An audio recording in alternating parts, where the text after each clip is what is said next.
ஆ இப்போ எதுக்கு கால் பண்ணீங்க? நீங்க தானே மேடம் காலையில ரிமைண்ட் பண்ண சொல்லியிருந்தீங்க. ரிமைண்டா? என்ன விஷயம்? மேடம் மறந்துட்டீங்களா மேடம்? இன்னைக்கு ஆஃபீஸில் மந்த்லி போர்ட் மீட்டிங். நீங்கள் தான் மேடம் வந்து ப்ரொசீட் பண்ணணும். அதுக்காக தான் மேடம் கால் பண்ணேன். ஓ, போர்ட் மீட்டிங் இல்லை?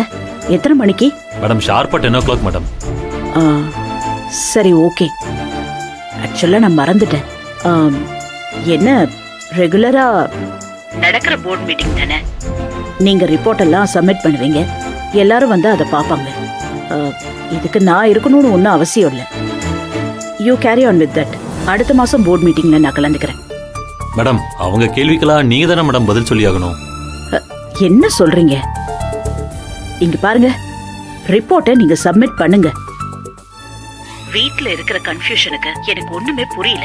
என்னால் அங்கே வந்து உட்காந்து அந்த மைண்ட் செட்டில் நான் கண்டிப்பாக இல்லை.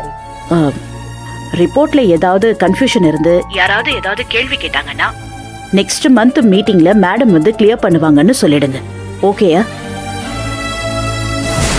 மேடம் நான் வேணா ஒன்று பண்ணவா? வேணா நம்ம சூர்யா சாரை வர சொல்லிடுவா. சூர்யாவா?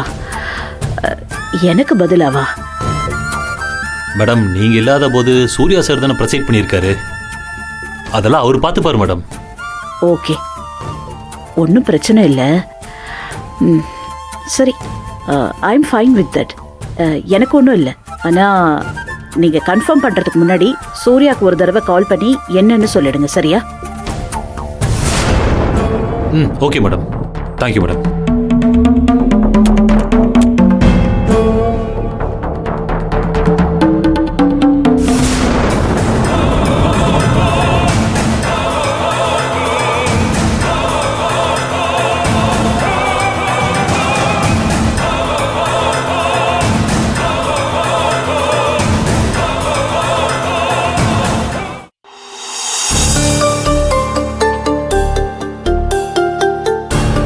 ஏதோ ஒன்று சரியில்லடா.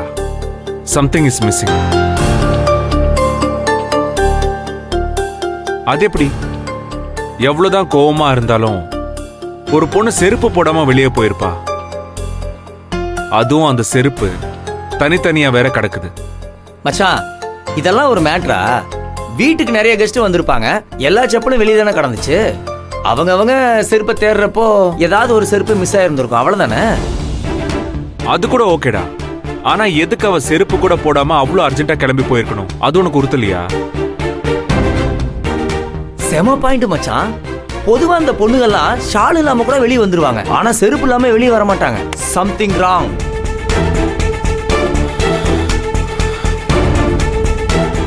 எங்களை சுத்தி என்ன நடக்குதுன்னே தெரியல மச்சி. ஒரு பக்கம் டேடியை வேற ஜாமீன்ல எடுக்கணும். அதை நினைச்சாலே நைட் எல்லாம் தூக்கமே வரமாட்டேங்குது. இன்னொரு பக்கம் நம்ம வீட்டுக்கு வந்த ஹேமாவை கொன்னதோட இல்லாம எரிச்சு போட்டிருக்காங்க. மச்சான் நினைச்சாவே பயங்கரமா இருக்கு மச்சான். நிச்சயமா இது ஒரு சைக்கோவால தான் பண்ணிருக்க முடியும். அதான் எனக்கு ரொம்ப உறுத்தலா இருக்குடா. இதுக்கு நடுவுல சுரேகாவோட கல்யாண வேலையெல்லாம் விறுவிறுன்னு ஆரம்பிக்கணும். மனசு அப்படியே ஒரு மாதிரி குழம்பி போயிடுச்சு.